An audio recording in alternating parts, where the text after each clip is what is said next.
దేవునికి మహిమ కలుగును గాక. దేవుడి ఇచ్చిన మహాకృపను బట్టి శుక్రవారం దినాన దేవుడిని ఆరాధించుకోవడానికి, ఆయన మహిమపరచడానికి, దేవుని మాటలు మనం వినడానికి దేవుడు మన మధ్య ఉన్నారు. కాబట్టి ఈరోజు దేవుడు మనతో ఏం మాట్లాడుతున్నారంటే, ప్రకటన గ్రంథము 22వ అధ్యాయము 10వ వచనంలో, మరియు అతడు నాతో ఇలాగూ చెప్పాను, ఈ గ్రంథమందున్న ప్రవచన వాక్యములకు ముద్ర వేయవలదు. ఎందుకు ముద్ర వేయకూడదు అని చెప్పారంటే, ఆ విషయాలు మనము నేర్చుకుందాము. ఈ అంత్య దినాల్లో ఏంటంటే, క్రీస్తు మరియు సాతాను మధ్యన జరుగుతున్న యుగాల నుండి కూడా ఒక ఘర్షణ, దాని విషయంలో దేవుడు ఈరోజు మాట్లాడుతామని ఇష్టపడుతున్నారు. కాబట్టి దేవుని ఆరాధిద్దాము, ఆత్మతోను సత్యముతో ఆయన కొనియాడదాము. మరి క్రీస్తే మార్గము, సత్యము, జీవమై ఉన్నాడు. మరి నిన్నటి కాలము జీవిస్తున్నాం, కానీ మృతుడిగా ఉండే పరిస్థితులు లేకుండా మనం దేవుల్లో జీవించే విషయాలు మనం నేర్చుకుంటున్నాం. మనలో దేవుడు ఉంటే ఇంకా నేను జీవిస్తుంది నేను కాదు, క్రీస్తే నా యందు నివసిస్తున్నాడు అని చెప్పి నువ్వు ఎప్పుడైతే నిలబడతావో, ఈ కుటుంబంలో, నీ ఉద్యోగంలో, నీ ఇరుగు పొరుగు వారి మధ్యన, నీ గ్రామంలో, నీ దేశంలో నువ్వు దేవుని బిడ్డగా నువ్వు ఏంటంటే, నాలో దేవుడు నివసిస్తున్నాడు అని నువ్వు ధైర్యంగా నువ్వు నిలబడగలవు. దానికి జకర్యా గ్రంథంలో మరి మాట ఉంటుంది. ఆ జకర్యా గ్రంథంలో ఏంటంటే, దేవుడు వారికి ఒక సెక్యూరిటీ ఇస్తాడు అన్నమాట ఈ భయంకరమైన దినాల్లో. జకర్యా 9:8 ఉంటుంది, బాధించేవారు ఇకను సంచరింపకుండాను, తిరుగులాడు సైన్యములు నా మందిరం మీదకి రాకుండాను, దాన్ని కాపాడుకునేటకే నేను ఒక దండపేటను ఏర్పరచేదను. మందిరం అంటే నువ్వు నేనే.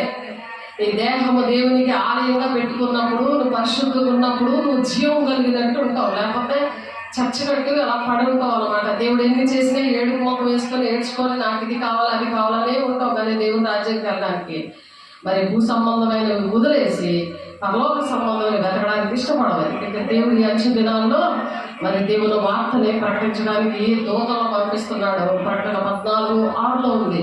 అవి ఏం చేస్తాయంటే, ఆకాశం అప్పుడు మరి ఒక దూతను చూచి అతడు భూనివాసులు అనగా ప్రతి జనములకు, ప్రతి వంశములకు, ఆయా భాషలు మాట్లాడు వారికి, ప్రతి ప్రజలకును ప్రకటించుటకు నిత్య సువార్త తీసుకొని ఆకాశము మధ్యన ఎగురుచున్నాయండి. అవి ఆకాశం మధ్యన ఎగురుతున్నాయి. కాబట్టి అవి సువార్త ప్రకటిస్తున్నాయి. సృష్టి సువార్తను ప్రకటిస్తుంది.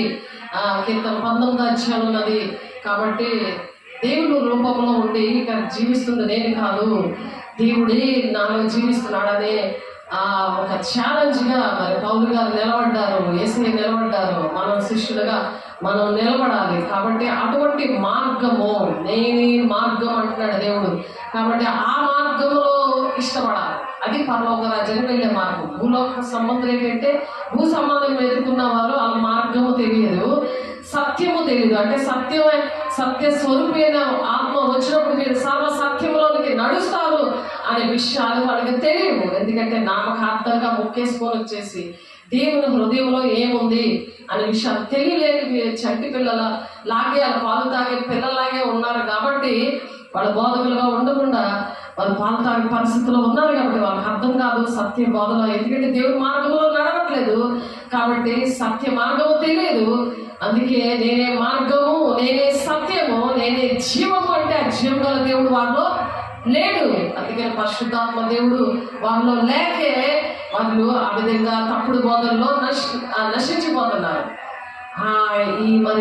ఈ ఉపవాస దినాల్లో మరి ఇంకా ఈ వీక్తో ఎండ్ అయిపోయింది.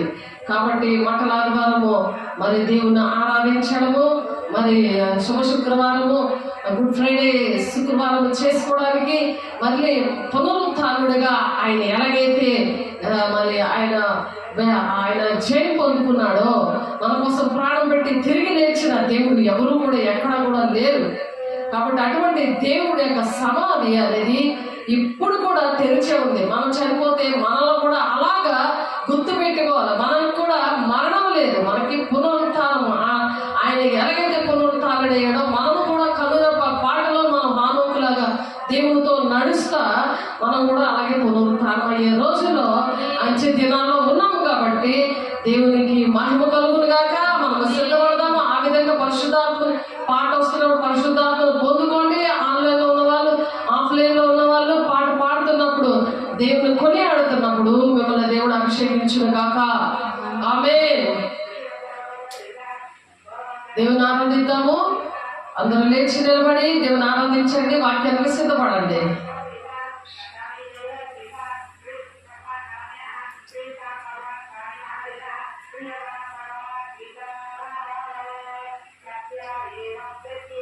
హల్లెలూయా. స్తోత్రం, స్తోత్రం, స్తోత్రం.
Thank you.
దేవునికి మహిమ కలుగును గాక. దేవుడు ఇచ్చిన మహాత్మను బట్టి, దేవుడు ఇచ్చిన అభిషేకాన్ని బట్టి, దేవుడు మనతో మాట్లాడడానికి ఇష్టపడిన విధానాన్ని బట్టి దేవునికి అనేకమైన కోట్లాది వందనాలు వందనాలు వందనాలు వందనాలు చెల్లించుకుంటున్నాం. మరి చూడండి, వాక్యంలోకి వెళ్దాము.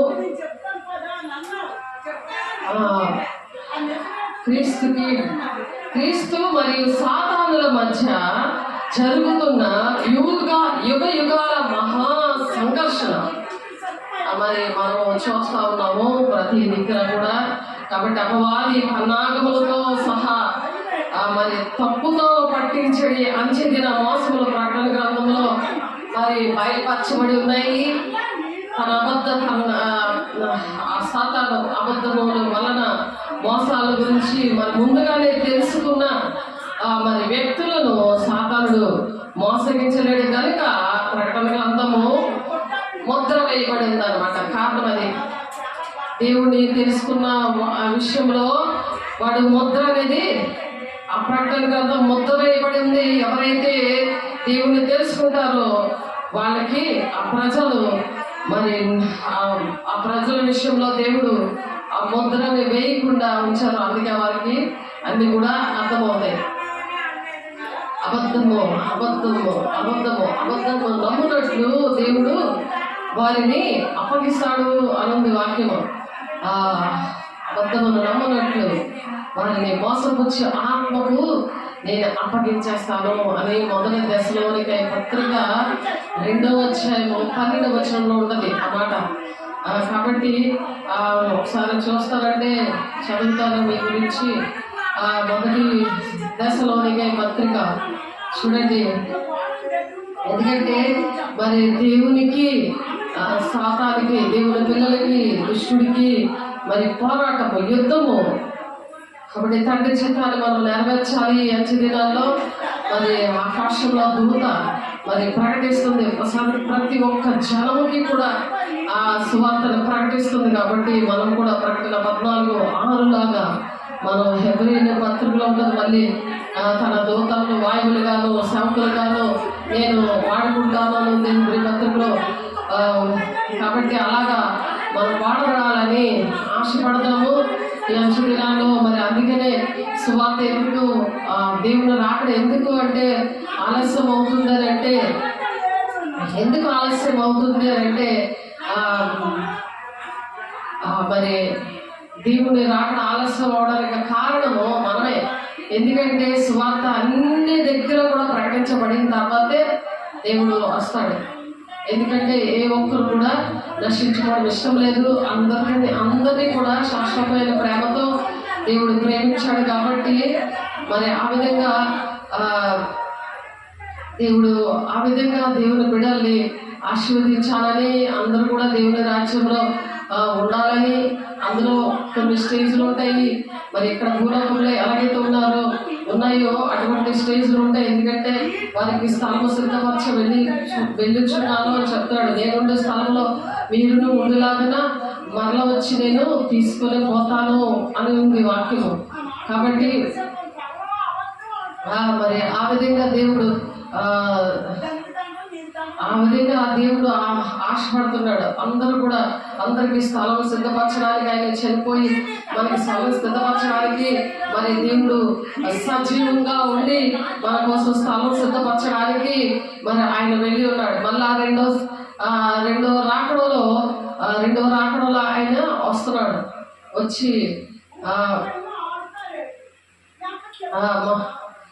మరలా వచ్చి ఆయన మనల్ని తీసుకెళ్ళడానికి వస్తున్నాడు. దేవుని బిడ్డ ఒకసారి ఆలోచించండి. దేవుడు మనల్ని తీసుకెళ్ళడానికి వస్తున్నాడు. మనం సిద్ధంగా ఉండాలని దేవుడు ఆశపడి ఈరోజు మాట్లాడుతున్నారు. కాబట్టి దేవునికి మహిమ పలుకుతాము. దేవుని మాటలు చక్కగా వినండి. వాక్యం అనే అర్థములో అనుక్షణము కూడా మనము సరి చేసుకోవాలంటే మరి రాసుకోవాలి. అవి రాసుకొని ఇంటి దగ్గర, దేవుని దగ్గర మరి గది తలుపులు మూసుకొని అక్కడ మనము ప్రార్థన చేయాలి. ఇంటి దగ్గర ఇక్కడ మీరు వింటున్నప్పుడే వాక్యాన్ని అంగీకరించి ఆ విధంగా దేవుణ్ణి ఆరాధించాలి. ఆ దేవుని దగ్గర ఒప్పుకొని విడిచిపెట్టాలి.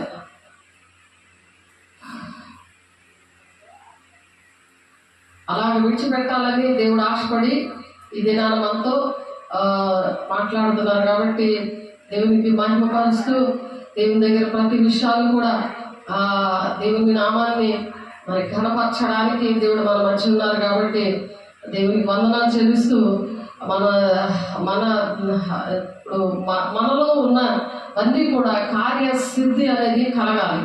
ఫిలిప్పీలు రాసిన పత్రికలో ఉంటుంది. అది ఏంటంటే 2వ అధ్యాయము 13వ వచనంలో మనలో కార్యసిద్ధి మనలోనే జరుగుతుంది, మనుషుల్లో కాదు. దేవుని బిడ్డలారా ఒకసారి ఆలోచించండి. ఎవరో చేస్తారు, ఎవరో మన కోసం ప్రార్థన చేస్తారు అని సాతానుడు బోధ చేస్తూ ఉంటాడు నీ చెవు దగ్గర. కాబట్టి మనం ప్రార్థన చేస్తాము, కానీ మనము అన్నం తింటేనే మనకి ఎలాగైతే కడుపు నిండుతుందో ఆ విధంగానే మన ఆత్మకి ఆహారం ఏంటంటే వాక్యము. ఆ వాక్యము తింటేనే మనం బలపడతాం. వాక్యమైన పాలు తాగితేనే పోషణ అనేది ఆ మనిషికి వస్తుంది, అది నిత్య జీవానికి నడిపిస్తుంది. కాబట్టి ఫిలిప్పీలు రాసిన పత్రికలో కార్యసాధకం అని కార్యసిద్ధం అనేది కార్యం అనేది మన ద్వారానే జరుగుతుందని మరి ఫిలిప్పీ పత్రిక ఒకసారి చూడండి. ఫిలిప్పీ పత్రికలోని 2వ అధ్యాయము 13వ వచనంలో చూడండి. ఎందుకనగా మీరు ఇచ్చయించుటకును కార్యసిద్ధి కలుగజేసి కొరుటకును తన దయా సంకల్పము నెరవేరుటకై, అంటే ఒక సంకల్పం అనేది మన పక్షాన దేవునికి ఉంది. మన పట్ల ఒక తండ్రి యొక్క చిత్తం ఒకటి ఉంది. అది తెలుసుకోవాలంటే నీకు పరిశుద్ధాత్మ దేవుణ్ణి నువ్వు అడగాలి, వాక్యానికి లోబడాలి, వాక్యం ఏది చెప్తుందో దాని ప్రకారం నడవాలి. అది మన పాదములకు దీపంగా ఉంది, మన త్రోవలకు వెలుగై ఉంది. లేకపోతే చీకటి మార్గం అనేది చీకటి మార్గంలో నడిచినప్పుడు మరి సత్య స్వరూపమైన ఆత్మ అయిన దేవుడు నిన్నుకి రాడు. నువ్వు ఎంత అడిగినా, ఎన్ని ఉపవాసాలు చేసినా, ఎంత ఏడ్చినా, ఎంత మోకరించి నువ్వు మరి అడిగిన నువ్వు ఎలాగా జరుగులు గాక అని నువ్వు ప్రార్థన చేసినా, సాతాను వెళ్ళిపోవాలని నువ్వు ప్రార్థన చేసినా, దాన్ని ఎలగొట్టినా అది అలాగా జలగలాగా నిన్ను అంటుకొని నీ రక్తం పీల్చుకొని తింటా ఉంటాడు. నువ్వు నీరసం వస్తుంది కానీ, ఉపవాసాలు కానీ, మోకాళ్ళు వేస్తే మోకాళ్ళ నొప్పులు వస్తాయి కానీ నీ మీదకి అభిషేకం అనేది రాదు. ఎందుకంటే మార్గం అనేది సెలెక్ట్ చేసుకోలేదు, వాక్యానికి లోబడట్లేదు.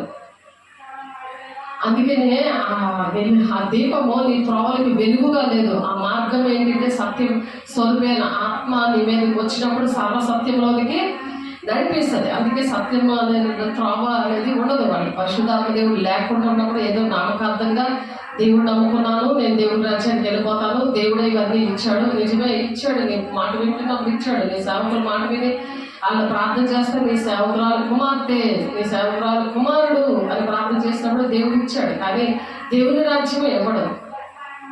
అవన్నీ నీతో రావు. ఎంజాయ్ చేసుకొని ఉండి పడుకోవడానికి, తిని ఎంజాయ్ చేసుకోవడానికి పనికి వస్తాయి. అవి వచ్చినా సరే అనారోగ్యాలు వస్తాయి, మనశ్శాంతి అయితే ఉండదు. కాబట్టి మీరు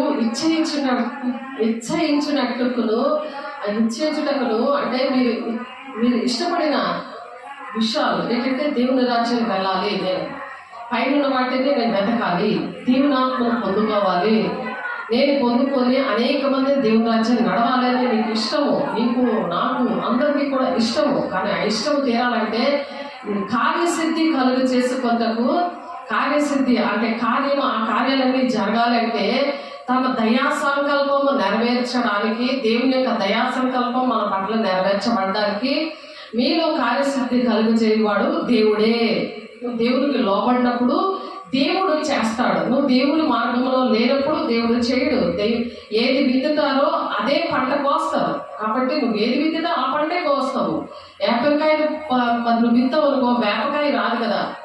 కాబట్టి ఏ విత్తనం వేస్తావో అదే, ఏ మార్గంలో నువ్వు వెళ్తావో అదే వస్తుంది నీకు. ఏది విత్తుతుంటావో అదే నీ ప్రేమని, నీ టైంని, నీ డబ్బుల్ని, నీ శక్తిని దేనికోసం నువ్వు ఖర్చు పెడుతున్నావో అదే వస్తుంది నీకు. అంతేగాని నీవు అనుకున్నట్టు అన్నీ కూడా జరగవు. దేవుడికి చిత్తం అనేది ఆయన జరగదు మనిషి పట్ల. కాబట్టి ఇదే ఏంటంటే ఘర్షణ అన్నమాట. ఇదే ఘర్షణ. ఇప్పుడు మనం టైటిల్ ఏంటంటే టైటిల్ మనము దేవుడు ఇచ్చిన అంశం ఏంటో మరి మనం చెప్పుకున్నాము. ఏంటది? క్రీస్తు మరియు సాతానుల మధ్య జరుగుతున్న యుగాల మహాసంఘర్షణ. యుగాల సంఘర్షణ. యుగాల ఈ సంఘర్షణ దేవునికి మరి సాతానుకి మధ్యన ఇది జరుగుతుంది. దేవుని మార్గంలో నడిస్తే నువ్వు దేవుని పక్షాన ఉంటావు, దేవుని ఆత్మ నీలో ఉంటుంది. సాతాను పక్షంలో నువ్వు నడుస్తున్నావు అనుకో, పరిశుద్ధాన్ని పొందుకోలేవు, దేవుని వాక్యం అర్థమవుతుంది, దేవుని సేవలు అసలు అర్థమవుతుంది. కాబట్టి సంకల్పం అనేది దయా సంకల్పం నెరవేర్చడానికి మీలో కార్యసిద్ధి కలుగు చేయవాడు దేవుడే, మనుషులు కాదు, సేవకులు కాదు. వాళ్ళు మీకోసం ప్రార్థన చేస్తారు, టెంపరీ మీకు వర్క్ చేస్తే దేవుడు ఆ ప్రార్థన వెంటనే చేస్తాడు. కానీ సాతాను నువ్వు వదలగొట్టుకోలేదు అనుకో, నువ్వు సాతానుకి ఇష్టమైన పనులు చేస్తున్నావు అనుకో, వాడి పంటే కోస్తావు అనమాట. దేవుని పంట కొయ్యలేవు. దేవుని పంట ఏంటంటే దేవుని రాజ్యం. సాతాను పంట ఏంటంటే అదే యుద్ధము, నరకానికి తీసుకెళ్దామని దాని ఆశ. ఎందుకంటే మొదట దేవదూతలు దేవుడు తయారు చేశాడు. మరి దాని రాజ్యము ఉండేది. దేవదూతలే ఉండేవారు, యేసుతో పాటు దేవదూతలే ఉండేవారు. కానీ మరి దేవుడు ఆ దేవదూతలు మరి దేవునికి అహంకారంగా ప్రవర్తించే ఆ లూసిఫరు తన సమూహాన్ని అవిధేయతను బట్టి, అహంకారాన్ని బట్టి, దానికి గర్వాన్ని బట్టి దేవుడు అక్కడ తగిలేసినప్పుడు అవే మరి భూలోకంలో మరి అవి ఏలుబడి చేసి ఆ యుద్ధము యుగకాలం నుంచి కూడా మహా సంఘర్షణ అనేది అపవాది యొక్క పన్నాగాలతో సహా ఆ తప్పుదోవ పట్టించే ఈ అంచె దినాల్లో మరి ఏ ఆత్మ మీ దగ్గర నుండి ఆ మోసపూచే ఆత్మ, ఆ అబద్ధ ప్రవక్తలు బయలుదేరుతున్నారో, అబద్ధ బోధకులు బయలుదేరో పరీక్షించుకోండి అని 1 యోహాను 4:1 ఉంది. కాబట్టి మీరు బాగా దేవుని మాటలు వినాలి. మీరు ఆ ఇచ్చకపు మాటలైనను ధనాపేక్షను కప్పిపెట్టు వేషములైనను ఎన్నడూ వినియోగింపలేదు అని చెప్తున్నాడు. ఇందుకు దేవుడే సాక్షి అని పౌలు చెప్తున్నాడు. కాబట్టి సద్భక్తితో మనం బ్రతకాలి. అలాగా ఆ దేవుని యొక్క మహిమతో బలపరచబడాలి. ఆ మహిమ కోసమే దేవుడు మనం పిలుచుకున్నాడు. ఆ పరిశుద్ధులకు ఒకసారి అప్పచెప్పడం బోధ విషయంలో పిలుచుకున్నాడు. ఆ అపోస్తుల బోధలో అపోస్తులు ఏ విధంగా పనిచేశారో అలాంటి కార్యాలు దేవుడు అందుకే జరిగిస్తున్నారు. కాబట్టి 1 దశలోనికి 2:5 ఉంది. ఇప్పుడు మనం మాట్లాడిన మాటలు, మరియు మేము క్రీస్తు యొక్క అపోస్తులమై ఉన్నందున అధికారము చేయటకు సమర్థులమై ఉన్నను, మీ వలననే కానీ ఇతరుల వలనే కానీ మనుషుల వల్ల కలుగు ఘనతను మేము కోరలేదు. ఆ మనుషుల వల్ల ఘనత దేవుని యొక్క మహిమను పొందుకున్న వారికి సద్భక్తితో బ్రతకాలని, ఆ బలం దేవుని యొక్క మహిమ కావాలని, దానికోసం పిలిచాడని దేవుడు అందుకనే తన ప్రాణాన్ని అర్పించాడని, తన మహిమలో మరి మహిమ లోకానికి పరలోకానికి తీసుకెళ్లాలని ఆయన కనుక యొక్క పాటలోనే వస్తున్నప్పుడు సిద్ధంగా పెళ్లికుమంత సంఘాన్ని ఉంచాడని దేవుడు అలా ఆలోచించాడు. దేవుడు బిడ్డలారా, మరియు మేము క్రీస్తు యొక్క అపోస్తలమై ఉన్నందున అధికారము చేటుకు సమర్థులమైనను అధికారం చేయొచ్చు. కానీ దేవుడు అటువంటి కార్యాలు మీ జీవితాల్లో చేశాడు. కాబట్టి ఒక అధికారపూర్వకంగా నిలదీసి అడగలము. కానీ మీ వల్లనే కానీ ఇతరుల వల్లనే కానీ మనుషుల వల్ల కలుగు ఘనతను మేము కోరలేదు. అధికారం కోరుకోలేదు. ఏదో పెద్ద సీట్లో కూర్చోవాలి నేను కోరుకోలేదు. కాబట్టి అంతే. అయితే స్తన్యపానం ఇచ్చిన తల్లి తన సొంత బిడ్డను గారవించినట్లుగా మేము మీ మధ్యలో సాధులమై ఉంటుంది. సొంత తల్లి ఎలాగైతే గారవిస్తుందో అది అలాగ బొజ్జగిస్తూ సొంత బిడ్డను గారవించినట్లు మేము మీ మధ్య సాధువులుగా సాఫ్ట్గా ఉన్నామన్నమాట. అందుకని మీరు చేసిన విషయాలు ఏం పట్టించుకోవట్లేదు. మీరు మాకు బహుప్రియులై ఉంటుంది కనుక మీ అందు విశేష అపేక్ష గలవారమై దేవుని స్వార్థ మాత్రము కాక మా ప్రాణములు కూడా మీకు ఇచ్చుటకు సిద్ధపడి ఉంటుంది. ప్రాణాలు తెగించి మీకు దెయ్యాలు పట్టినా, మీకు ఎటువంటి పరిస్థితులు ఉన్నా, మీరు ఎంత చీకట్లో బంధకాల్లో ఉన్నా మీ తల మీద చేతులేసి ప్రార్థన చేసి మిమ్మల్ని దీవించడం జరిగింది. ఎన్నిసార్లు మీరు అవిధేయతగా ఉన్నా మరలా మీతో మాట్లాడి మరి ప్రార్థన, విడుదల ప్రార్థనలు చేసి మీరు దీవెనకరంగా ఉండాలని దేవుడు ఆశపడ్డాడు. ఎందుకంటే జీవిస్తుంది నేను కాదు, నాలో జీవిస్తుంది దేవుడే. దేవుడే మిమ్మల్ని ప్రేమిస్తున్నాడు. ఎవరైతే వెలుగు సంబంధాలుగా ఉంటారో, సత్య మార్గంలో ఉంటారో, వాళ్ళు సత్య స్వరూపైన ఆత్మలు పొందుకుంటారు. వాళ్ళలో నిత్య జీవం ఉంటుంది. యుగకాలు వాళ్ళు జీవిస్తారు దేవునితో. దేవుడు ఇప్పుడే మన బాడీలో ఉండడం కాదు, దేవుని దేహమా మన దేవుని ఆలయంగా ఉండడమే కాదు, దానికి రక్షణ అనేది, సెక్యూరిటీ అనేది ఉంటుంది అని జకర్యా 9:8 జకర్యా గారు ప్రవచిస్తున్నారు. అది నెరవేర్పు కాలంలో ఉన్నాము. ఈ భయంకరమైన దినాల్లో దేవుని బిడ్డలారా, ఎలాంటి భయంకరమైన దినాలు చూస్తే ఎంతో వేదన, బాధ వస్తుంటా ఉంది. కొన్ని ఫేక్ న్యూస్లు, మరి అనేకమైన వీడియోలు తీసేస్తూ ఉంటుంది. ఏది నమ్మాలో ఏది నమ్మకూడదు అనేది దేవుడి వల్లనే తెలుస్తుంది, కానీ అవి చూస్తే అర్థం కాదు. కాబట్టి అవును సహోదరులారా, మా ప్రయాసమును కష్టమును మీకు జ్ఞాపకం ఉన్నది కదా. మేము మీలో ఎవరికైనా భారముగా ఉండకూడదని రాత్రి భవన్లో కష్టము చేసి జీవనము చేయొచ్చు మీకు దేవుని స్వార్థ మేము ప్రకటించాము. మీకు భారంగా ఉండకుండా ఉండాలని మీరు ఎలాగున్నా సరే మేము మీ విషయంలో దేవుడు అటువంటి కృపను దేవుడు ఇచ్చిన దేవుడికి మహిమ కలుగును గాక. మేము విశ్వాసులైన మీ ఎదుట ఎంత భక్తిగాను నీతిగాను అనిందిగాను ప్రవర్తించడమో దానికి మీరే సాక్షులు, దేవుడు కూడా సాక్షే. ఎందుకంటే మీకు తెలుసు, సాక్ష్యాలు తెలుసు, మీ సాక్ష్యాలు తెలుసు, మరి సంఘం యొక్క సాక్ష్యము, సేవకుల యొక్క సాక్ష్యము మీకు తెలుసు. కానీ నిర్లక్ష్యంగా పెట్టింది ఎవరంటే సాతానుడు మిమ్మల్ని. కాబట్టి ప్రతిదీ కూడా ఒప్పుకొని విడిచిపెట్టినప్పుడు దేవుడు కనికరిస్తాడని అనుంది. అతిక్రమం దాచిపెట్టేవాడు వద్దలేడు, ఒప్పుకొని విడిచిపెట్టేవాడు కనికరం పొందుకుంటాడు. కాబట్టి మీరు మూర్ఖమైన వక్ర జనం మధ్య నిరపరాధులను, నిష్కలంకులను, అనింద్యులను అయిన దేవుని కుమారులు అన్నట్లు సనువులను, సంశయములను మాని సమస్త కార్యాలు కూడా చెయ్యాలన్నమాట. ఈ దినాల్లో సమస్త కార్యాలు మనం కలిసి చేద్దాం రండి అని దేవుడు మరొక పిలుపునిస్తున్నాడు. దేవుడు వెంట అట్టి జనం మధ్య మీరు జీవవాక్యము చేత పట్టుకొని లోకమందు జ్యోతులుగానే కనబడుతున్నారు. జీవవాక్యము, జీవవాక్యము ఎవరికి కనబడక్కర్లేదు, నువ్వే బైబిల్లాగా నిలబడాలి. ఈ దినాలు జీవవాక్యాన్ని నువ్వు చేత పట్టుకొని లోకమందు జ్యోతులుగానే కనబడాలి. మనం లోకంలో జ్యోతులు ఎక్కడైతే చీకటిందో దేవుని సన్నిధి నీలో కొరత లేని ఆత్మతో నువ్వు అక్కడ నిలబడ్డావు అనుకో, దుష్టుడు అక్కడ నోరెత్తాడు. అవి జరుగుతున్నాయి, ఇందాక జరిగింది. కాబట్టి చెప్తున్న అనుభవాలు ఇస్తాడు దేవుడు, మనకు అనుభవాలు ఇస్తాడు. దేవుడితో నువ్వు ఉన్నావు అనుకో, దేవుడు నీలో ఉండి అలా కనిపిస్తాడు. దుష్టుడు మాట్లాడలేడు. అర్థమవుతుందా? అటువంటి కృప దేవుడు మీ అందరికీ ఇచ్చుడుగాక.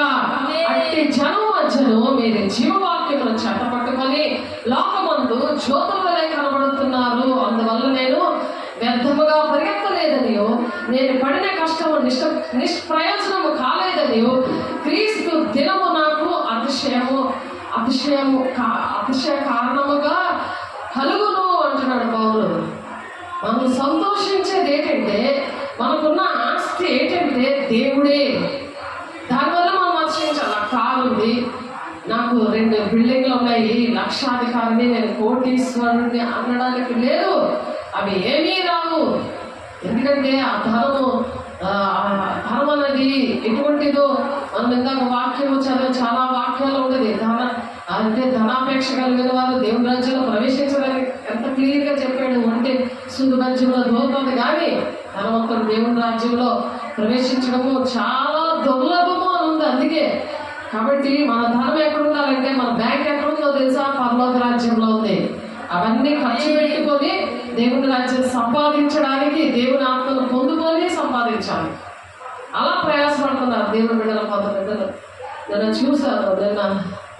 కాబట్టి అటువంటి ఇంకా బలం పొందుకున్నాను నేను కూడా అలాగే ఉన్నదంతా ఖర్చు పెట్టి దేవుని పని చేయడానికి అలాగా ఆశపడి నేను ఉంటే మరి దేవుడు విధంగా అటువంటి వారిని వాళ్ళు కూడా అదే పరిస్థితిలో ఉన్నారు. ఇతరులు అలాంటి వాళ్ళు దేవుడు చూపిస్తే వాళ్ళు చూసి మనకు బలం వస్తుంది, వాళ్ళ సాక్ష్యం చూసి మనకి వస్తుంది. అందుకే సాక్ష్యం భూమి గంతముల వరకు చెప్పాలంటే పరిశుద్ధాత్మ దేవుడే చెప్పించాలి. అలాగా భూమి గంతముల వరకు కూడా దేవుని యొక్క సువార్త ఆ విధంగా ప్రకటించబడును గాక. కాబట్టి ఇద్దరు ఎందుకనగా మీరు ఇచ్చించుటకును కార్యసిద్ధి కలుగు చేసుకుంటకును తన దయా సంకల్పము దేవుడు ప్రాణం పెట్టాడు. ఎందుకు? ఆయన సంకల్పం నెరవేర్చుకోవడానికి, తన పిల్లలు తనతో యుగాలు ఉండడానికి. వేద గ్రంథాల్లో ఉంది పరిశుద్ధ రక్తం ద్వారానే పాపక్షమాపణని.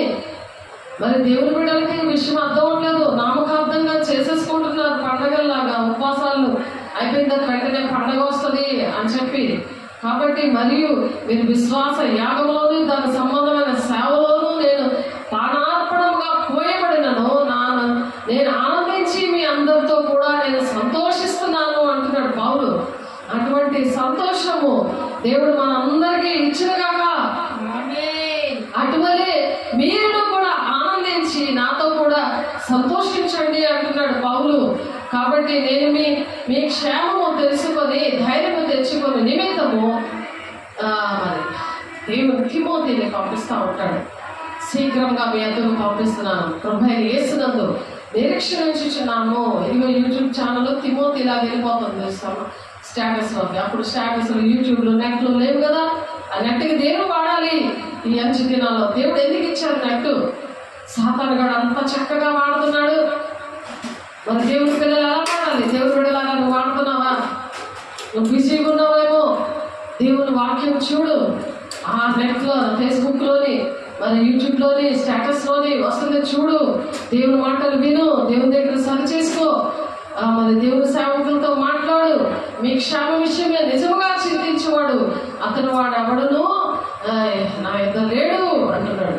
తిమోతి లాంటి శిష్యులు ఇచ్చారు దేవుడు ఇక్కడ. అలాగే చెత్త పెట్టుకొని మేము ప్రార్థన చేస్తుంది. దేవుడు మీకోసం మాట్లాడుతున్నాడు. మీరు అవి చెప్పినా మీరు నిర్లక్ష్య పడుతున్నారు. కాబట్టి దేవుడు వాక్యంలో సాక్ష్యం వస్తుంది, వాక్యం వస్తుంది మిమ్మల్ని బలపరచడానికి, మిమ్మల్ని దీవించడానికి. దేవుడు మన మధ్య ఉన్నాడు. నా సన్నిధిలో నీ మాటలు ఉన్నాయి అని చెప్తున్నాడు. సన్నిధిలో దేవుడు మాటలు ఇక్కడ ఉన్నాయి. దేవుడు మనల్ని బలపరుస్తున్నాడు దేవుడు బిడ్డ. కాబట్టి మరి కార్యసిద్ధి కలిగి చేసేవాడు దేవుడే. కాబట్టి సమరయ స్త్రీకి ఆ విధంగా కార్యసిద్ధి చేశాడు. ఆరో భర్త అయిపోయి 7వ భర్త కోసం ఎదురు చూస్తుంది. మరి యోహాను సువార్త 14 వచనంలో ఉంటుంది. మరి ఆ విషయాలన్నీ చెప్పాడు. ఎందుకంటే యేసయ్య చాలా అందంగా ఉన్నాడు. దేవుని పిల్లలు చాలా అందంగా ఉంటారు. కాబట్టి చాలా శక్తివంతంగా మనము దేవుని మహిమతో ఉన్నప్పుడు వాళ్ళకి దేవుడి యొక్క మహిమ, దేవుడికి ఉన్న అందం వస్తుంది. వాళ్ళకి ఆ దేవుని ఉన్న గుణాలు వస్తాయి. మరి దుష్టుడికి ఉన్న అందము, దుష్టుడికి ఉన్న గుణాలు కూడా వస్తాయి. మరి ఏది సెలెక్ట్ చేసుకుంటారో మీ ఇష్టం అది. కాబట్టి ఆ 7వ భర్త కోసము తను వెతుకుతుంటే దేవుడు మాట్లాడుతున్నారు. యోహాను సువార్త 4:10 నేను ఇచ్చి నీళ్ళు తాగువాడు అది నిత్య జీవానికి నడిపిస్తాయి అని. ఆ నీళ్ళు ఏంటంటే వాక్యం అన్నమాట. వాక్యము యోహాను సువార్త 4వ చూడండి 10వ అందుకు యేసు నువ్వు దేవుని వరమును నాకు దాహమునికి ఇవ్వని నిన్ను అడుగుచున్నవాడు ఎవడో అది ఎరిగి ఉంటే నీవు ఆయనను అడుగుదువు, ఆయన నీకు జీవజలం ఇచ్చునని ఆమెతో చెప్పాను. అలాగే దేవుని బిడ్డలు అందంగా ఉంటే వాళ్ళకి ఇంకొక చూపుతో చూస్తుంటారు సాతాను కళ్ళు. వాళ్ళకి ఏమి చెప్పాలి తెలుసా? యేసయ్య అలాగే అప్పుడు ఆ సమరయ స్త్రీ అలా చూస్తుంది 7వ భర్త కోసం. అలా చూస్తుంటారు మనల్ని, దేవుని మహిమతో నింపబడిన వాళ్ళని. అలాగే నువ్వు ఏం చెప్పాలి? దేవుని మహిమ పొందుకొని అటువంటి మనుషులు మార్చడానికే సాతానుడు అలా తయారు చేసేస్తుంటే నువ్వెలా తయారు చేయాలి? దేవుడు తయారు చేయడానికి ఆ బిడ్డ మధ్యాహ్నం పూట వచ్చాడు. వచ్చి అంటున్నాడు నువ్వు దేవునికి వరము దేవుని వరమును నాకు దాహమునకిమ్మని నిన్ను అడుగుచున్నవాడు ఎవడో. దాహమునకిమ్మని దేవుడు అడుగుతున్నాడు. అక్కడ అడుగుతున్నవాడు ఎవడో. అడుగుతుంటుంటే ఏదనుకుంటుంది, ఇప్పుడు సేవలు ఏదైనా అడిగారు అనుకో, వాళ్ళు ఇంకో విధంగా ఆలోచిస్తుంటారు. వీళ్ళు అలాగే గ్రిప్పులో పెట్టుకోవాలి అని. అది దుష్టుడు. నీ అవసరాలను తీసుకోవడానికి సేవలు గ్రిప్పులో పెట్టుకుంటావు. నువ్వు ఎక్కడ రమ్మంటావు, నీ అనగతో పరిగెట్టమంటావు. పరిగెడమంటే నువ్వు చక్కలు గుద్దుకుంటావు. ఇంకా పరిగెట్టకుండా ఉండద్దు, మీరు పరిగెట్టి ఇంకా రావక్కర్లేదు అంటది ఆ దెయ్యం. కాబట్టి ఆ దెయ్యాన్ని వేస్తున్నందులో కాలిపోవాలి కాక. అటువంటి వారికి నిన్ను దాహము, అటువంటి దేవుడు నిన్ను ఒకటి దాహము అడుగుతున్నాడు. అక్కడ సమరయ స్త్రీని. సమరయ స్త్రీ ఏమంటుంది, 7వ భక్త కోసం ఆలోచిస్తుంది. దానికి భర్త కావాలి, మరి నీకేంటి కావాలి? నీ భూలోక సంబంధం అన్నీ కూడా నీ కుటుంబమే, నీ రాజ్యము. దేవుడి రాజ్యం అవసరం లేదు నీకు. అంతే, భూ సంబంధమైన దేవుడు పరలోక రాజ్యం వెళ్ళడానికి కుటుంబాన్ని ఇచ్చాడు, ఉద్యోగాన్ని ఇచ్చాడు, మనకి ప్రాణము ఊపిరి మన సంవత్సరాలు సమకూరుస్తున్నాడు. నువ్వు ఏంటంటే ఇక్కడే ఉండిపోతాను అన్నట్టు ఇక్కడే సమకూర్చుకుంటున్నావు. అలా సాతాను నిన్ను అలా గేలుబడి చేస్తున్నాడు. కాబట్టి అక్కడ దేవుడు నిన్ను అడుగుతుంది ఎవరు అంటున్నాడు. ఆమెమో భర్తలు ఎదుర్కొంటుంది, నువ్వేమీ వెతుక్కుంటున్నావు. కొంతమంది ఇంకా భర్తలు ఎదుర్కొంటున్నారు, భార్యలు ఎదుర్కొంటున్నారు. సేవకుల్లో అలాగా అటువంటి కళ్ళతో చూస్తుంటారు. సేవకులకు సహకరించడం కాదు, దేవుడి రాజ్యాన్ని కూర్చేవారిగా ఉంటున్నారు. సహకరించే మీద జీవనంతలోకి వెళ్ళిపోతే ఇంకా సాతానికి తెలుసు కదా. నీకన్నా ఎక్కువ వాక్యం ముందే తెలుస్తుంది కదా, నీకన్నా నాకన్నా ముందు దానికి ఎక్కువ. అందుకనే జీవనంతలో నీ పేరు కాకుండా నీలో దూరి నిన్ను అలా నడిపిస్తున్నాడు. ఎందుకంటే నువ్వు అలాంటి మార్గంలో నడుస్తున్నావు కాబట్టి నీకు సత్యవాక్యం అర్థం అవ్వట్లేదు. కాబట్టి నీలో జీవం లేదు. ఆ జీవజలం అనే నిన్ను అడుగుచున్న వాడు ఎవడో అది ఎరిగి ఉంటే నీవు అడుగుతావు, ఆయన నీకు జీవజలం ఇచ్చారని ఆమెతో చెప్పాను. నీకు కావాలా జీవజలము? అదే పరిశుద్ధాత్మ దేవుడు వాక్యానికి లోపడితే, దేవుడు మాటలకి లోపడితే, ఆయన చెప్తున్న మాటలు నువ్వు లోపడితే, దేవుడు ఎక్కడ నువ్వు నాటితే అక్కడే ఉంటావు. మరి శరీరమైన భర్తగా నీ పిల్లలు కానీ నేను విడిచిపెట్టి వెళ్ళిపోతే నీకు ఎంత బాధగా ఉంది. మరి దేవుడే నిన్ను సృష్టికర్తని, దేవుడే నీకు భర్తగా ఉండి నిన్ను విడిచిపెట్టి వెళ్ళిపోయి ఎన్ని సంవత్సరాలైనా నీకు ఎందుకు అర్థం కావట్లేదు? ఆ జీవజల కారణం ఏంటి? జీవజలం ఇస్తున్న ఆ దేవుడి దగ్గరికి నువ్వు రావట్లేదు. దేవుని దగ్గర రావట్లేదు. ఆమెతో చెప్తున్నాడు, నువ్వు ఎక్కడెక్కడో తిరుగుతున్నావు. కల్పింపబడిన బోధకుల దగ్గరికి, అనుకూలమైన బోధకుల దగ్గర పరిగెడుతున్నావు. కల్పనా ప్రార్థనలు చెప్పిన దగ్గర పరిగెడుతున్నావు. అవి ఏ ఆత్మలో పరీక్షించుకోవట్లేదు. అబద్ధ ప్రవక్తల దగ్గరికి పరిగెడుతున్నావు. వాక్యం తెలీదు, వాక్యం రాసుకోవు, వాక్యం చదవడం రాదు. వచ్చినా సరే బద్ధకం, నిద్రమొత్తు, అహంకారము. దేవుడు మరి అన్నీ ఇచ్చేస్తాడు కదా, నాకు అన్నీ ఉన్నాయి, అందుకే నాకు చింత పట్టింది, నాకు దేవుడి రాజ్యం లేదని. దానికి ఆ దేవుడి రాజ్యం రావాలంటే, కుటుంబం రక్షణ పొందుకోవాలి అంటే ఈ జీవజలం ఇస్తాడంట. అని ఆమెతో చెప్తాడు ఆ స్త్రీ, అయ్యా ఈ బావి లోతైనది, చెదుటకు నీకేమీ లేదే, ఆ జీవజలము ఎలాగో నీకు దొరుకును అని అడుగుతున్నాడు. జీవజలం నీకెలా దొరుకుతుంది అని అడుగుతుంది పిచ్చిది. చూడండి, ఆయనే జీవజలం ఇస్తానంటుంటే అలాగ ఆలోచిస్తున్నారు ఇప్పుడు సేవకుల కోసం, దేవుని బిడ్డల కోసం. నీకు ఎలా దొరుకుతుంది? నా దగ్గర ఎంత జీవజలం ఉంది అంటుంది. కానీ తానును తన కుమారులను పశువులను ఈ బావి నీళ్ళు త్రాగి మాకు ఇచ్చిన మన తండ్రి అయిన యాకోబు కంటే నువ్వు గొప్పవాడివా అని క్వశ్చన్ వేస్తుంది. సాతాను మనల్ని రివర్స్గా క్వశ్చన్ వేస్తుంది. తెలుస్తుందా? క్వశ్చన్లు ఉంటేనే ఎగిరు మాకు. వాళ్ళ దుష్టాత్మ ఉంటేనే మాకు క్వశ్చన్ వేస్తారు, లేకపోతే చెప్పింది వింటూ ఉంటారు. గొర్రెపిల్ల ఏం చేస్తుంది? అది మెడ ఉంచుకొని ఓన్లీ గట్టి మాత్రమే తింటుంది. అంటే వాక్యం ఒకటే తింటుంది. ఇదైతే అన్నీ తింటుంటుంది కదా మేక. అది మెడ చాచి నడుస్తుంది. ఆ మేక ఏం చేస్తుంది? ప్రతి చెత్త ప్లాస్టిక్ ఏంటి, ఆకులేంటి, అక్కడికి జిల్లేడి చెట్టు కూడా, దాని ఆకులు కూడా దాన్ని ఇలాగ వైట్గా ఉంటాయి కదా, ఇలాగా అవి ఆ పువ్వు రాకముందు అవి కూడా తినేస్తుంది. చూసాను, దానికి విషమైనది కూడా తింటుంది. అలాంటిది నువ్వు విషకరమైనవి అనే బాధలో ఉన్నావు దేవుని బిడ్డ. విషకరమైన మనుషుల మధ్య నువ్వు సంచరిస్తున్నప్పుడు అది ఏది విత్తుతావో ఆ పంటే కోస్తున్నావు. దేవుడు బయటికి రమ్మని ఆజ్ఞాపిస్తున్నాడు. దేవుని రాజ్యంలోనికి, దేవుని సత్య బోధలోనికి, పరిశుద్ధులకు ఒక్కసారి అప్పచెప్పబడిన బోధలో నిన్ను ఉండమని దేవుడు అడుగుతున్నాడు. దేవుడు బతిమాలుతున్నాడు. తాను తన కుమారులను పశువులను ఈ బావి నీళ్లు తాగి మాకిచ్చిన మన తండ్రి యాకోబు కంటే నీవు గొప్పవాడవా ఆయన అడిగారు. ఆయన అడుగుతుంటే అందుకు యేసు ఈ నీళ్లు తాగు ప్రతివాడును మరలా తప్పిగొలను అని చెప్తున్నాడు. అది దాహేస్తుంది నీకు. ఆ నీళ్ళకి అంటే ఆ వాక్యాలకి నీకు ఏమి విడుదల రాదు, మళ్ళీ మళ్ళీ దాహం వేస్తుంది. టెంపరీ. అందుకనే అది కిండి బడ్డీ లాంటివి టెంపరీ దుకాణాలు చూపించాడు.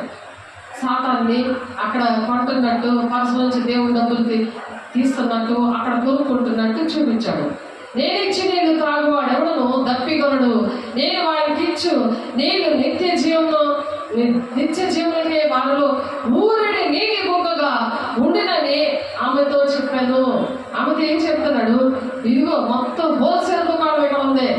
ఇక్కడ నువ్వు ఏది కొనినా నీకు అది నిత్య జీవానికి కనిపిస్తుంది. నీళ్ళు ఆ వాక్యము అనే నీళ్లు మరి ఆ నిత్య జీవమునికే వారిలో ఊరిని నీటి బుగ్గగా ఉండునని అది కోరుతా ఉంటామని. మరి ఆ విధవరాలు చనిపోయే ముందు ఒక రొట్టె ఒక అప్పము వేసుకుంది. తన కొడుకు తను తినేసి చచ్చిపోదాం అనుకున్నప్పుడు ఆ ప్రవక్త వస్తాడు. ఏలియా వచ్చి అమ్మా నాకు ఆకలేస్తుంది, నాకు పెట్టు, నువ్వు అది పెడితే నీకు ఆశీర్వాదం అని చెప్పినప్పుడు వెంటనే ఆమె పెట్టినప్పుడు అది ఊరిని బొగ్గలాగా అందరూ పిండి నూనె అలాగా జీవితం అంతా వస్తూనే ఉన్నది. దేవుని బిడ్డలు సేవకులు అటువంటి సేవకుల్ని మరి మీరు ఆశ్రయించాలి. అటువంటి వారిని అపోస్తలులు, ప్రవక్తలు, మరి కాపర్లు, బోధకులుగా ఎంచుకుని ఎఫ్ఎస్సి 4:13 అటువంటి పిలుపు దర్శనంతో దేవుడు 1999లో వైజాగ్ నుండి దేవుడు విజయనగరం తీసుకొచ్చాడు. అటువంటి పేదల మధ్యనికి దేవుడు తీసుకొచ్చాడు. దేవుని బిడ్డ అది నిత్య జీవములకే వానిలో ఊరిని నీటి బొగ్గుగా ఉండునని ఆమెతో చెప్తాడు. ఆ సమరయ్య స్త్రీ ఎటువంటి ప్రదేశాల్లో ఉంటుందో అటువంటి ప్రదేశాల్లో దేవుడు 8 ఏరియాల్లో వాడుకొని రెండు ఏరియాల సన్నిధి దేవుడు ఆదాయం ఇచ్చాడు. దేవుడు ఆరాధన జరగడానికి దేవుడు సహాయం చేశాడు. దేవుడికి కోట్లాది వందనాలు. దేవుడు చూస్తాడు.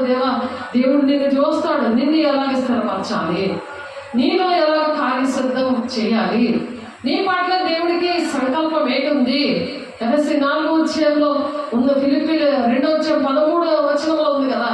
ఆ కార్యసిద్ధి ఏంటి? ఆయన దయ సంకల్పం నీ పట్ల ఏముంది? దేవుడు నాతో చెప్పిన దేవుడు నీతో కూడా చెప్పును గాక, నీతో చెప్పాలి గాక. అది తండ్రి చిత్తము. తండ్రి చిత్తము చేయడానికి ఆయన ప్రాణం పెట్టాడు మన కోసము.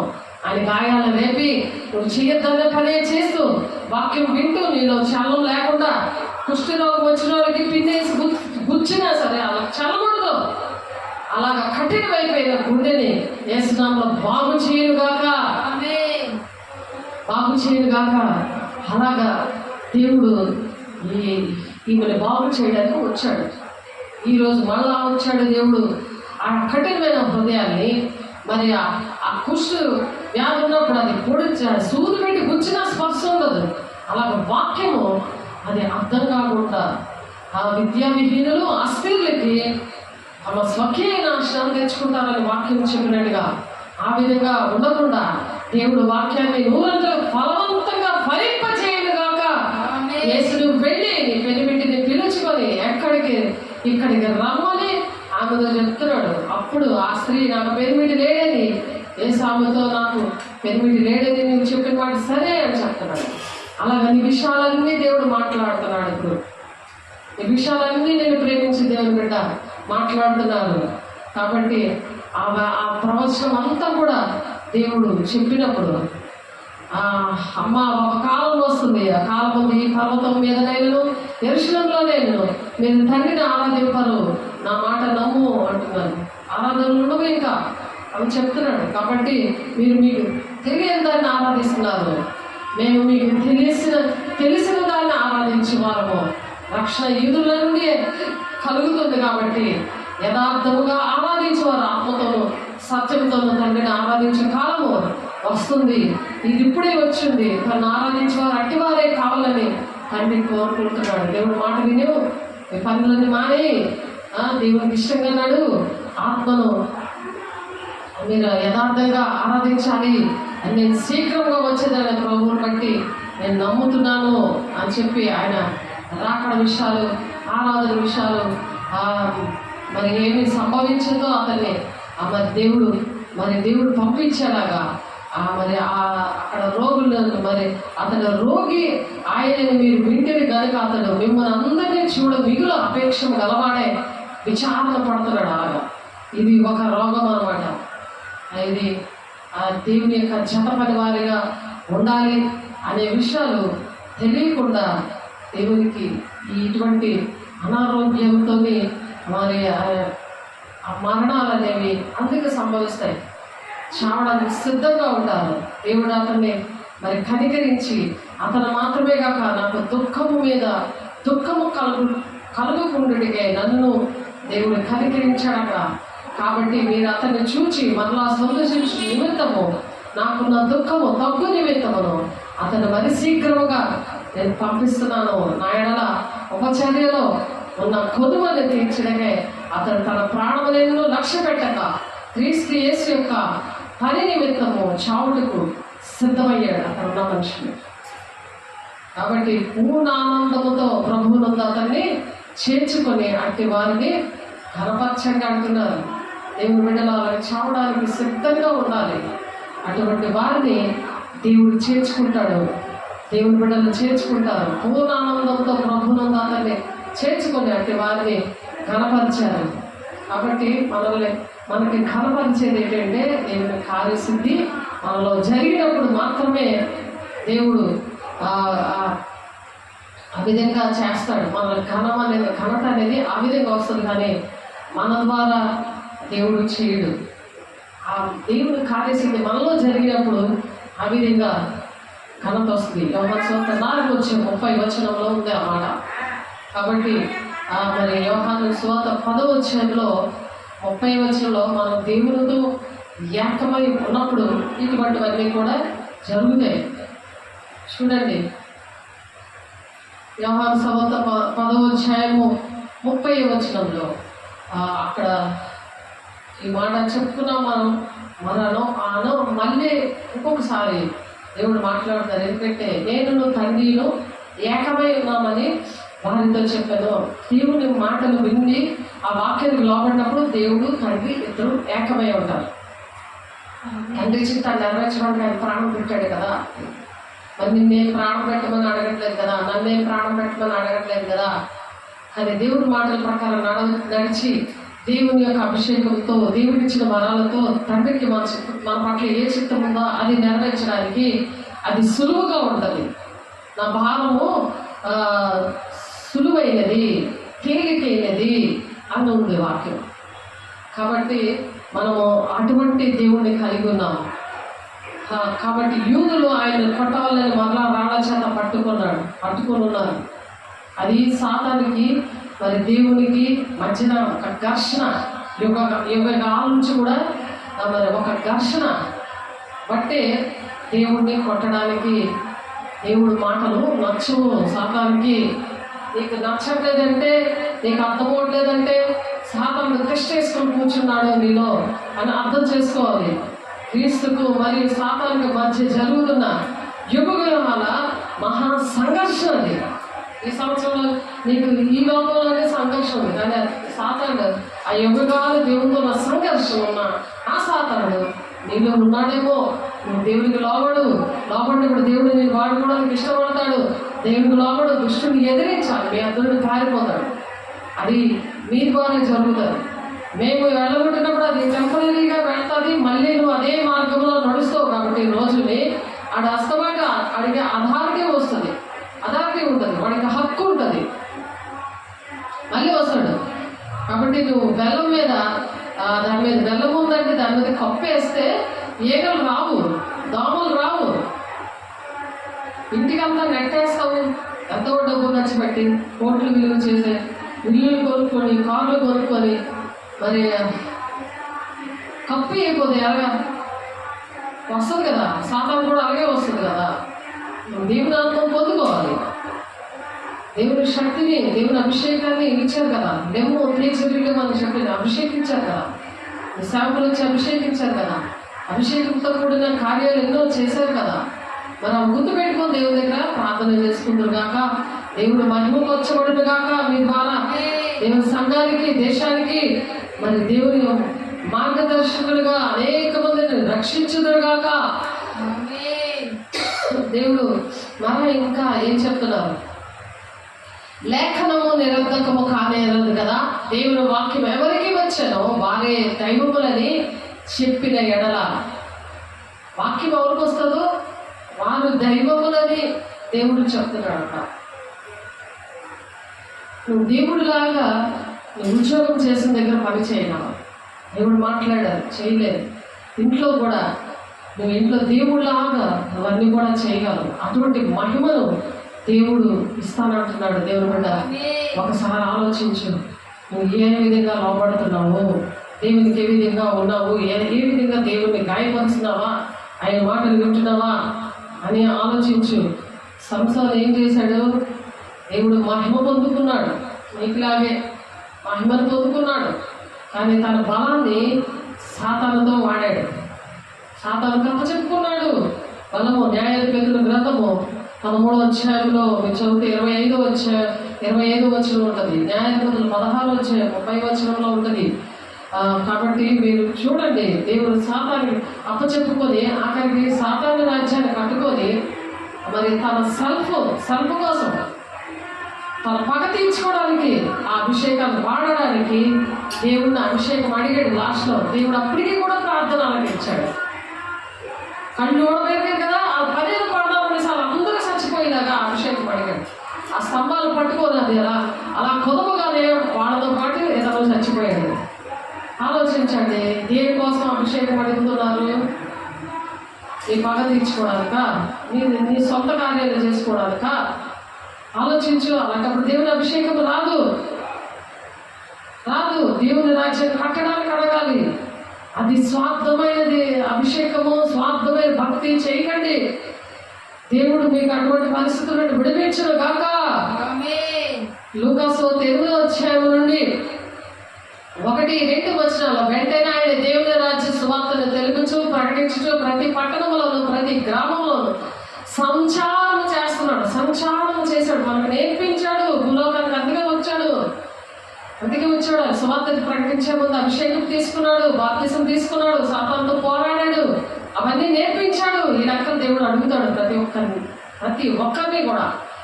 కాబట్టి 12 మంది శిష్యులు అపవిత్రాత్మలను, వ్యాధులను, పోగొట్టబడ్డ కొందరు స్త్రీలను, అనగా 7 దయ్యంలో వదిలిపోయిన మగ్దలేని అనబడిన మరియు హెరోదు యొక్క గృహ నిర్వాహకుడు పూజావార్యకు యెహన్నాయు సునన్నాయు ఆయనతో కూడా ఉన్నారు. స్త్రీలు పురుషులు అందరూ ఉన్నారు. స్త్రీ పురుషుడు అని భేదం లేదు. సాతానుడు స్త్రీలు ప్రకటించకూడదు, ఇవన్నీ దొంగ బోధలన్నీ బోధిస్తారు. దేవుడితో ఉన్నారు స్త్రీలు. వ్యభిచారం స్త్రీని బాగు చేశాడు యేసయ్య. వాళ్ళ దగ్గరికి వెళ్ళడానికి భయం వేస్తుంది. ఎందుకు? సాతాను నిన్ను వెళ్ళనివ్వట్లేదు. పాపంలో ఉన్న మనుషుల దగ్గర నిన్ను వెళ్ళనివ్వట్లేదు. కనీసం దేవుడు నమ్ముకున్న వాళ్ళ దగ్గరికి వెళ్ళమంటే అక్కడికే నేను వెళ్ళనివ్వట్లేదు. రక్షించబడి వారి పట్లను, నశించే వారి పట్ల నేను ఒక సువాసనగా చేశాడు కదా. నువ్వు చేస్తున్న ఉద్యోగం దగ్గరికే వెళ్ళి అక్కడే నువ్వు దేవుడి పని చేయను. అక్కడున్న మనుషులనే, నీతో పనిచేస్తున్న వాళ్ళతోటే నువ్వు మాట్లాడుతున్నావు. ఉద్యోగం చేసుకుంటూ చేయమని దేవుడు నేను సేవకురాలు ప్రార్థన విని అలాగే నీకు చెప్పినా వినలే, దానికి ముందు చెప్పినా వినలే. మరి దేవుని తండ్రి యొక్క సంకల్పం నీ పట్ల నెరవేరకపోతే మరి దేవుని రాజ్యానికి ఎలా వస్తాం? కాబట్టి గృహ నిర్వాహకులకు పూజా భార్య యెహన్నాయు సుసన్నాయు ఆయనతో కూడా ఉన్నారు. మీరు ఇతరులు అనేకులు తమకు కలిగిన ఆశతో వారికి ఉపచారము చేయించు వచ్చింది. ఆడేం చేశారు? ఆకున్న ఆస్తితో యేసయ్యకి ఉపచారం చేస్తున్నారు. నీ ఆస్తి నువ్వు ఏం చేస్తున్నావు? నీ ఆస్తిని దేవుడు నీకు ఆస్తి ఇచ్చాడండి. దేనికోసం? యేసయ్య కోసం వాడాలి, సంఘం కోసం, సేవకుల కోసం, వాడాలి, దేవుని పరిచయం కోసం వాడాలి. వీరులు ఇతరులు అనేకులు తనకు కలిగిన ఆశతో వారికి ఉపచారము చేయించు వచ్చింది. బహు జన సమూహము కూడి ప్రతి పట్టణంలో నుండి ఆయన వచ్చిచుండగా ఆయన ఉపమాన రీతిగా ఇట్లనను విత్తువాడు తన విత్తనము విత్తుటకు బయలుదేరాడట. ఉపమానంగా చెప్పాడు దేవుడు. ఈ ఉపమాన కథల్లో చిరాకే సండే స్కూల్లో మాకు తెలిసినే చెప్తున్నాం కదా, దాని అర్థం తెలియక సాతాను గడికి ఇలా బాగా చేస్తూ ఉంటాడు. ఆ విత్తునోడు ఎక్కడ విత్తుతున్నాడు, నువ్వు ఎక్కడిస్తున్నావు, అవి ఏంటవుతున్నాయి? త్రోవ పక్కన విత్తబడుతున్నాయి, అవి పక్షులు ఎత్తుకుపోతున్నాయి, నీ ఫలించదది. మరి రాత్రి నెల పడ్డాయి, నువ్వు చేసినవి నువ్వు ఇచ్చినవి ఎక్కడికి పోతున్నాయి? రాత్రి నెల పడుతున్నాయి, వాక్యం విత్తిన రాత్రి నెల మీద పడిపోతున్నాయి. మరి కొన్ని మంచి నెల పడ్డాయి, అవి మొలిచి నూరంతలుగా ఫలించాయి. నూరంతలుగా ఫలించాల్సిన మంచి నెలలు నువ్వు ఎలా ఇచ్చావు? ఏడ్చుకుంటా ఇచ్చి నువ్వు మాట వినకుండా జరగలేదు, నాకు అది జరగలేదు ఇది జరగలేదని సాధారణ మాట వేడుకొని చదువుకుంటుంటే ఆ దేవుడు ఏం చెప్పాడు? ఇశ్రాయేల్ ప్రజలు సరిగినప్పుడు దేవుడు ఏం చేశాడు? వాళ్ళ 40 రోజుల ప్రయాణాన్ని 40 సంవత్సరాలు చేసేసాడు. అలాగే అయిపోయింది కథ మొత్తం మారిపోయింది. కాబట్టి ఆలోచించండి దేవుని బిడ్డలారా, నూరంతలుగా ఫలించాలి. ఈ మాటలు పలుకుచును వినుటకు చెవులు గలవాడు వినుగాక అని బిగ్గరగా చెప్తున్నాడు దేవుడు. ఆయన శిష్యులు ఈ ఉపమాన భావం ఏమిటని ఆయన అడుగుతుంటే ఆయన దేవుడు రాజ్య మర్మం ఏది?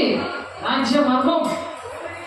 వాక్యాన్ని ఎక్కడ దిద్దుతున్నారో అక్కడ నువ్వు దేవుని రాజ్యాన్ని కట్టాలి. వాక్యం ఎక్కడ నువ్వు ఎక్కడ పుట్టావో, ఎక్కడ నువ్వు బాప్తిజం తీసుకున్నావో, ఎక్కడ నీ చెట్టుని వేశాడో దేవుడు అక్కడ నువ్వు చెయ్యాలి. సాతాన్ని నీకు తీసేసాడని నీకు ఏవేవో కల్పనలు అన్నీ చెప్తున్నా సరే, దేవుని మాటలు వినక తప్పు త్రోవలో నడుస్తున్నప్పుడు సాతాన్ని చూపించినవి అవన్నీ పక్కన పెట్టి ఆయన దేవుని రాజ్య మార్గము లేకుంటే మీకు అనుగ్రహింపబడి ఉన్నది. ఇతరులైతే చూచి చూడవేయు వినియు గ్రహింపకై ఉండినట్లు వారికి ఉపమాన రీతిగా బోధించబడుతున్నది అన్నమాట. అది ఉపమాన రీతిగా ఇలా బోధించబడుతున్నారు. అది చూసి దేవుని రాజ్యం మర్మాలు వాళ్ళు ఎరగాలి అంటే వాళ్ళకి అనుగ్రహించబడింది. కానీ ఈ ఇతరులు నూరంతల ఫలవంతంగా ఉన్న వాళ్ళకి దేవుని రాజ్యం మర్మాలు ఆ విత్తువారి కథ అంతా కూడా ఉపమానం అర్థమవుతుంది. కానీ ఇతరులైతే చూచి చూడకుండా ఉంటారు, వినియు గ్రహింపుగా ఉంటారు వాక్యాన్ని. ఆ విత్తనం అన్నమాట వాక్యము. వారికి ఉపమాన రీతిగా ఉంటారు. అలాగే దేవుని డబ్బులు కూడా అలాగే ఇవ్వలేనట్టు సాతాను వాడు చెయ్యిని బంధించేస్తాడు వాడు. కాబట్టి ఈ ఉపమాన భావం ఏమనగా విత్తనము దేవుని వాక్యము. త్రోవ పక్కన నుండి వారు వినువారు కానీ నమ్మి రక్షణ పొందకుండినట్లు అపవాదం వచ్చి వారి హృదయంలోనికి వాక్యం వెంటనే ఎత్తుకొని వెళ్ళిపోతుంది కాబట్టి వాళ్ళకి గుర్తుండదు. కాబట్టి రాత్రి నెల ఉండు వారు ఎవరనగా వినినప్పుడు వాక్యంలో సంతోషంగా అంగీకరిస్తారు విన్నప్పుడు.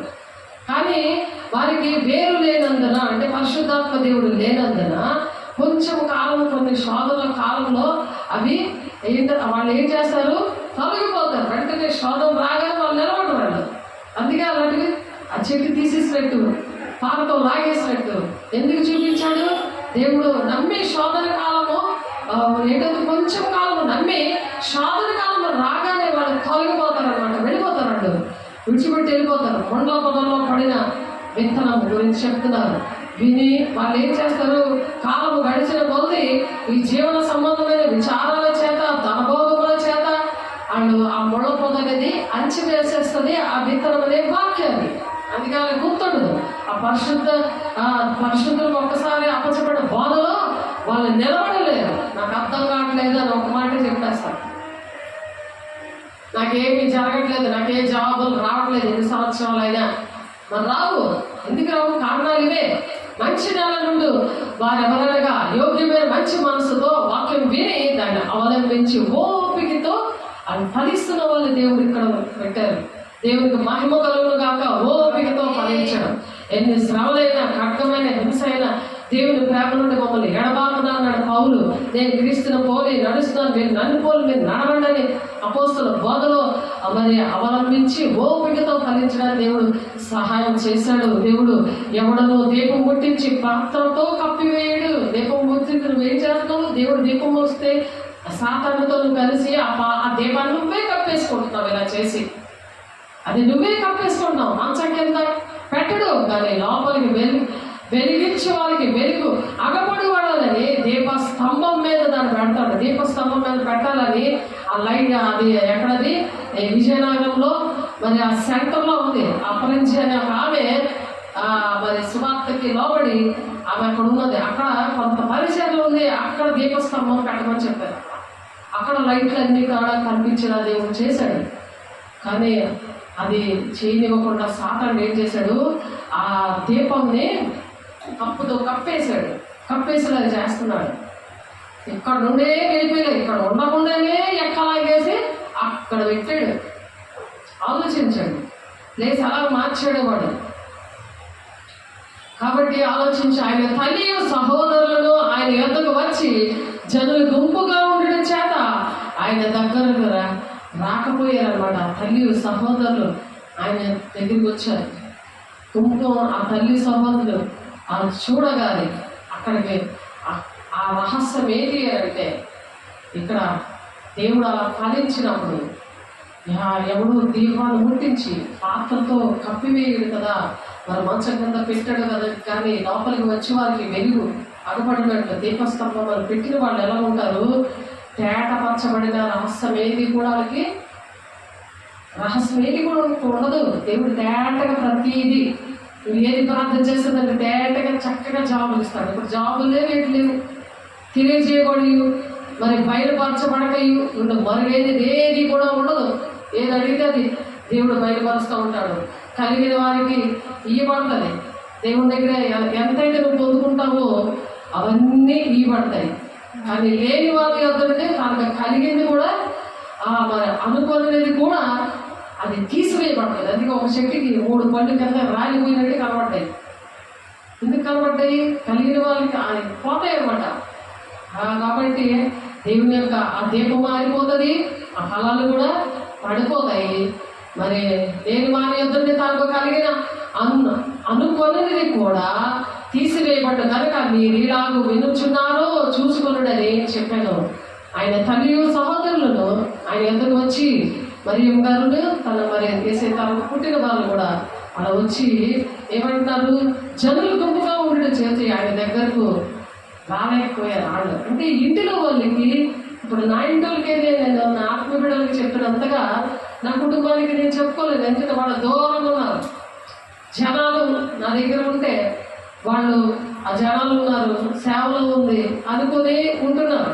అంతగా కుటుంబానికి అంత బెనిఫిట్ ఉండదు. సేవకుల వల్ల నీ కుటుంబానికి కూడా అంత బెనిఫిట్ ఉండదు.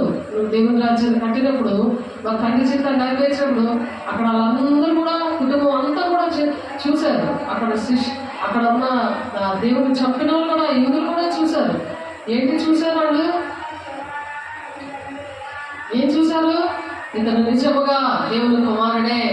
ఎందుకంటే సమాధానంలో లేచారు మరి పాదములు ఆ విధంగా.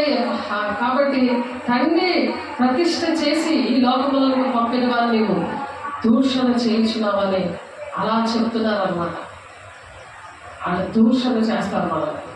ఇప్పుడు దైవములుగా దేవుడు ఏర్పాటు చేసుకొని ఇటువంటి కార్యాలన్నీ చేసినప్పుడు వాళ్ళు దూషణ మాటలు పలుకుతున్నావు అంటారు. వాళ్ళకి అలాగా దేవుడి మాటలు సాక్ష్యము అలాగా అర్థమవుతుంది. సాతానుడు అలాగా నీకు అర్థమో లేకుండా మరి అలా చేస్తూ ఉంటాడు. కాబట్టి దేవుని కుటుంబంలో కూడా అర్థమవుతుంది, సాతాను కూడా అర్థమవుతుంది. అవన్నీ కూడా మరి యేసయ్య ఈ భూలోకానికి వచ్చి అవన్నీ కూడా తెలియపరిచాడు. కాబట్టి విత్తువాడు కోయివాడును కూడా సంతోషించినట్టు కోయివాడు జీతం పుచ్చుకొని నిత్య జీవాత్మైన ఫలం పొందుకుంటాడు.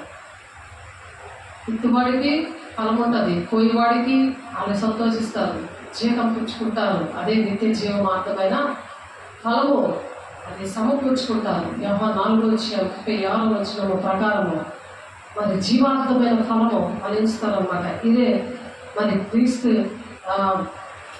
దేవునికి సాతానికి మరి యుగకాలంలో ఉన్న సంఘర్షణ అన్నమాట. అలా సంఘర్షణ నుండి మనల్ని ఆ విధంగా దేవుడు విడిచిపెడుతున్నాడు. అలాగా దేవుడు ఆ బంధకాల నుండి విడిపిస్తున్నాడు. మరి ఆయన మాట వినినంతనే ఇంకనూ అనేకులు నమ్మి ఆ స్త్రీని చూచి, ఇక మీదకి నువ్వు చెప్పిన మాటలు బట్టి కాక మా మట్టుకు మేము విని ఈయన నిజముగా లోక రక్షకుడని తెలుసుకొని నమ్ముచున్నామని సాక్ష్యం చెప్పారు. సువార్త చెప్పింది సమరయ స్త్రీ. అలా నువ్వు సమరయ స్త్రీగా నువ్వు కూడా నువ్వు ఏ బాధలో ఉన్నా సరే దేవుడు నేను ఎన్నోసార్లు దర్శించినప్పుడు సువార్త చేస్తే వాళ్ళు ఎలా ఉంటారో తెలుసా? ఇక నువ్వు చెప్పేవే నమ్ము కానీ మా అంతటి మేమే ఇంకొకరు చెప్తాము బయలుదేరారు. చూడండి, దేవుడికి మహిమ కలుగు కాక మా మట్టుకు మేము విని ఈయన నిజముగా లోక రక్షకుడని తెలుసుకొని మేము నమ్ముతున్నాం. అలా నమ్మే పని లేట్ చేస్తున్నారు మీరే. అందుకే మనం దేవుని రాజ్యాన్ని వెళ్ళడం లేట్ అయిపోతుంది. త్వరగా అది అలా విత్తితే కన్నురెప్ప పాటలో మనం త్వరగా వెళ్ళిపోదాం. ఎంత త్వరగా అందరికీ తెలుస్తుందో మరి వెళ్ళలేని వారి మీదకి ఉగ్రత పాత్రలు కుమ్మరించబడతాయి. మరి అంత్యక్రీస్తు వచ్చే ఆ రాకడ సూచనలు, యుగాంతం ఇవన్నీ కూడా జరగడానికి ఈ తరంలో సిద్ధపడుతున్నాయి అన్నీ కూడా. మరి కాబట్టి త్వరగా మనము ముగించినప్పుడు త్వరగా ఎత్తబడే గుంపులో మనం ఉంటాము. దేవుని రాజ్యంలో మనము మరి విడవబడిన వారు రాకుండా మరి త్వరపడకపోతే ఎవరైతే గబగబా చెప్తూ ఉంటారో మా మట్టుకు మేము విని ఈయన నిజంగా లోకరక్షకుడని మేము తెలుసుకున్నామని అనేక మంది అటువంటి వారు లేవనెత్తబడదురు గాక. కాబట్టి అటువంటి వారు లేవనెత్తబడుతుంటే ప్రతి దినం కూడా మనం అలాగా మరి ఆ విధంగా మనం ఉంటే మరి ఎత్తబడే గుంపులో మనం ఉంటాము. మరి పిలుపుమంత సంఘాన్ని ఆ విధంగా దేశాన్ని మనం సిద్ధపరచుదాము గాక. దేవుని మహిమ కలుగును గాక. ప్రార్థన చేసుకుందాము. పరిశుద్ధుడా, ప్రేమ గల దేవ, అభిషక్తుడా నాయన, నీ కృపగల నామలో, నీ మహిమగల నామలో పరిశుద్ధాత్ముడా అయ్యా అనేక విషయాలు మాతో మాట్లాడున్నారయ్యా. అయ్యా నీకు వందనాలు, స్తోత్రాలు ప్రభా. అయ్యా మాకు నా తండ్రి అయ్యా మేము ఎవరికైతే సువార్త ప్రకటించామో ప్రభా, ఇక మీదట వారు మా ప్రకటన కాదు మేమే దేవుడు నమ్ముతున్నాము అని వారు చెప్పుదురు గాక. మా మటుకు మేము విని ఈయన నిజముగా లోకరక్షకుడని తెలుసుకొని మేము నమ్ముతున్నాం అని నా తండ్రి అనేక మందికి మేము చెప్పాము ప్రభా. నా తండ్రి అటువంటి వారందరూ అయ్యా నమ్మడానికి మీరు ఈ దినాన్ని మీరు సహాయం చేస్తున్నారు దేవా, నీకు వందనాలు. మరి క్రీస్తుకి నా తండ్రి నాయన అయా సాతానికి మధ్యన ఈ సంఘర్షణ అయ్యా మరి యుగాలుగా మహా సంఘర్షణగా ఉంది ప్రభా. ఈ సంఘర్షణ ప్రభు అంతమయ్యే దినము కోసం మేము ఎదురు చూస్తున్నాము ప్రభా. అయ్యా సహాయం దయచేయండి అయ్యా నా తండ్రి నాయన. ఎందుకనగా అయ్యా ప్రవక్త స్వదేశంలో ఘనత పొందడని అయ్యా దేవా నీవు సాక్ష్యం చెప్తున్నావు ప్రభా. అయ్యా తండ్రి నీవే మా నా తండ్రి సమస్తము మీరే ప్రభా. మిమ్మల్ని బట్టి మేము అతిశయిస్తున్నాం ప్రభా. పరిశుద్ధాత్ముడా నీ మహిమతో అయా మమ్మల్ని ఇంకనూ నింపండి. కొత్తలేనాత్మతో మమ్మల్ని నింపండి. నీ బిడ్డలు నింపండి. చేతులెత్తి ప్రమాణం చేస్తున్న బిడ్డలే, దేవుని అభిషేకం పొందుకుంటున్న బిడ్డలే అయా తండ్రి నీ చిత్తం నెరవేర్చాలని ఆశపడుతున్న ప్రతి ఒక్క బిడ్డని కూడా మీరు దర్శిస్తున్నందుకు, మాట్లాడుతున్నందుకు, మహిమ పొందుకుంటున్నందుకు పరిశుద్ధాత్ముడా మరి ఆదిక వారం కాలంలో మరి మమ్మల్ని సాక్షులుగా మరి నిలబెట్టుకుంటున్నందుకు ప్రతి ఒక్కరిని ఆన్లైన్లో బిడ్డలే వాళ్ళ గృహాల్ని వాళ్ళ జీవితాల్ని మీరు దర్శిస్తున్నందుకు, మీ సాక్షిగా నిలబెట్టుకుంటున్నందుకు, మా కుటుంబాన్ని మేము చేస్తున్న సేవని ప్రభా, మీరు ఇచ్చిన సేవ ప్రభా మీది ప్రభా, మాది కాదయ్యా. శ్రమ పడుతుంది మీరు ప్రభా, మేము కాదయ్యా. మాలో మీరుండి శ్రమ పడుతున్నారయ్యా. అయా సకాల పేరు జీవ గ్రంథంలో పెడుతున్నారయ్యా. సహకరిస్తున్న బిడ్డలందరినీ ఆ జీవ గ్రంథంలో పేరు మీరు రాస్తున్నందుకు మీకే వందనాలు, స్తోత్రాలు చెల్లిస్తూ ప్రతి అవసరతలో క్రీస్తు యేసునందు మహిమలో తీర్చబడతాయని మీరు అతిశయ 4-6 వచనంలో ప్రభా కృతజ్ఞతాపూర్వకంగా మీ విన్నపాలను తెలియచేయడానికి నా ప్రభా అట్టి కృపను మీరు ఆయా దయచేస్తున్నారు. ఆయా మీ సాక్షిగా ప్రతి ఒక్కరిని నిలబెట్టుకుంటున్నందుకు అపోస్తలుల 1:8 ప్రకారం మీకే మహిమ, ఘనత, ప్రభావాలు చెల్లిస్తూ యేసయ్య పరిశుద్ధ నామములో బ్రతిమలాడి వేడుకుంటున్నాను తండ్రి. ఆమేన్. తండ్రి యొక్క దీవెన, కుమారుని యొక్క కృప, పరిశుద్ధాత్మ యొక్క నిత్య సహవాసము సదాకాలం మనందరికీ తోడేయండి, నడిపించండి. నడిపించిన గాక. ఆమేన్. దేవుడు మహిమ కలుగును గాక. God bless. దేవుడు దీవించి ఆశీర్వదించిన గాక. ఆమేన్.